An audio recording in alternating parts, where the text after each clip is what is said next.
Estamos de volta com o Pensamento Jurídico, uma produção da Magis. Participe de nosso programa pelo e-mail pensamento@magis.com.br, pensamento@magis.com.br. Hoje estamos discutindo os efeitos das cotas raciais no país, sobre o crime de racismo e suas caracterizações. E o nosso entrevistado é o juiz Amaury Silva, que é titular da 6ª Vara Civil da Comarca de Governador Valadares, no leste do estado. Ele está lançando o livro Crimes de Racismo. E nós, como dissemos no bloco anterior, estamos doando livros para os primeiros telespectadores que se manifestarem pelo e-mail pensamento@magis.com.br. Doutor Amaury, então falávamos no bloco anterior sobre a caracterização e a comprovação do crime de racismo. E quando ele se dá no mundo virtual, como é que se identifica e rastreia uma agressão desse tipo? A lei, embora tenha sido elaborada num período ainda que a internet não tinha essa continuidade, essa utilização que hoje se vê, prevê a hipótese de medidas cautelares. O juiz pode determinar a interdição do site ou do veículo de comunicação que eventualmente faça isso e o recolhimento daquele material, a gravação, para que sirva como elemento de comprovação da existência do fato. Por exemplo, troca de mensagens, divulgação de conteúdo em páginas de internet e coisas do gênero. E é mais fácil a identificação do que no mundo real, de repente, né? No mundo real, só se a materialização ocorresse através de papéis escritos, publicações. Quando isso ocorre também, existe essa possibilidade de ser feita a apreensão e, a partir do material, se configurar uma mensagem de conteúdo preconceituoso, de conteúdo racista. Gostaria que você explicasse para a gente a diferença entre o crime de racismo e a injúria racial. O crime de racismo vem a ser o comportamento que visa restringir, a impedir ou a dificultar o exercício de algum direito de determinada pessoa em função de preconceito racial, em função de cor. Na injúria racial, os elementos que são utilizados são elementos que afetam a honra subjetiva da pessoa, ligados a questões de natureza pejorativa, de uma adjetivação negativa, se vincular a pessoa como branquela, como negra, como macaca, a fim de que esse comportamento pejorativo vá afetá-la na honra pessoal, na honra subjetiva. Doutor Amaury, em relação então ao racismo e à injúria racial, tem diferença de penas? As penas são diferentes. A Lei 7.716 de 89 elabora, enumera diversos comportamentos que são considerados como crimes de racismo e a maioria deles com pena superior ao crime de injúria racial, previsto no artigo 140 do Código Penal, cuja pena é de 1 a 3 meses de reclusão. E é por isso que alguns advogados tentam aquela manobra de converter a agressão ou crime para a injúria racial em vez de racismo?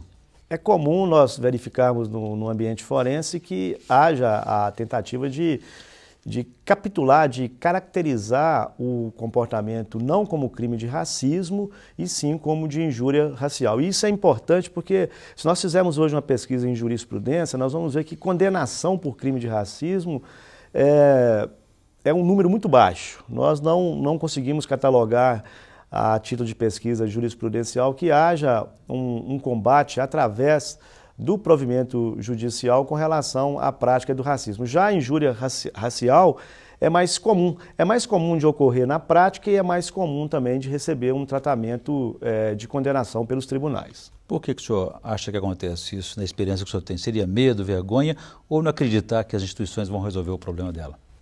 A questão do racismo no Brasil ela é tão sinistra, tão implícita, tão velada, que às vezes não se deixa materializar o comportamento que configura o crime de racismo. Antes que isso aconteça, a pessoa ela é minada, ela é impedida a ponto de não ter que se exteriorizar um determinado comportamento que venha a configurar o crime de racismo. Por exemplo, se eu como empregador quero inviabilizar a permanência no emprego de um funcionário meu por questões raciais, eu não chego a dizer explicitamente que é por esse motivo. Eu não deixo rastros, eu não deixo medidas que possam chegar a essa conclusão.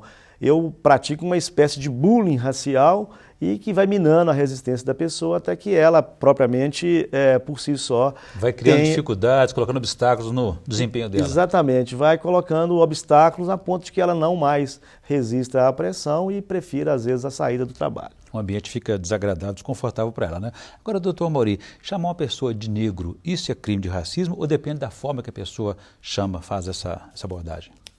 o comportamento seria um comportamento, se feito com o objetivo de ofender por critérios de raças, configura a injúria racial, porque é uma medida pejorativa em relação a outra pessoa que vai afetá-la na questão da sua honra subjetiva ligada ao elemento racial. E se essas manifestações acontecem, por exemplo, em determinados tipos de ambientes, como escola, e a vítima seja, de repente, uma criança menor de 18 anos, isso é um agravante? Com certeza que no aspecto de fixação da pena se deve considerar a gravidade do fato, porque a criança ou adolescente ainda em formação fica muito mais vulnerável do que uma pessoa adulta. O senhor falou dos poucos registros de ocorrências de denúncias de racismo. A gente percebe também que quase sempre, quando elas acontecem, elas estão acompanhadas com a participação de uma organização não governamental. Por que isso acontece?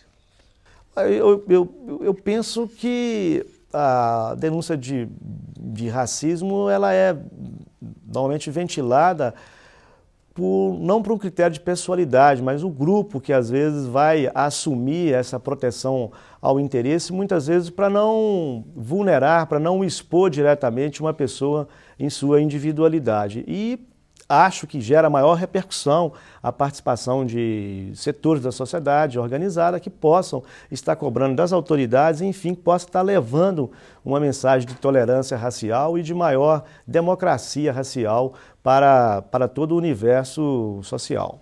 E no contexto brasileiro, de muito conformismo, com certas situações culturais, históricas, também é uma questão de ativismo, também, essa posição diferente, né?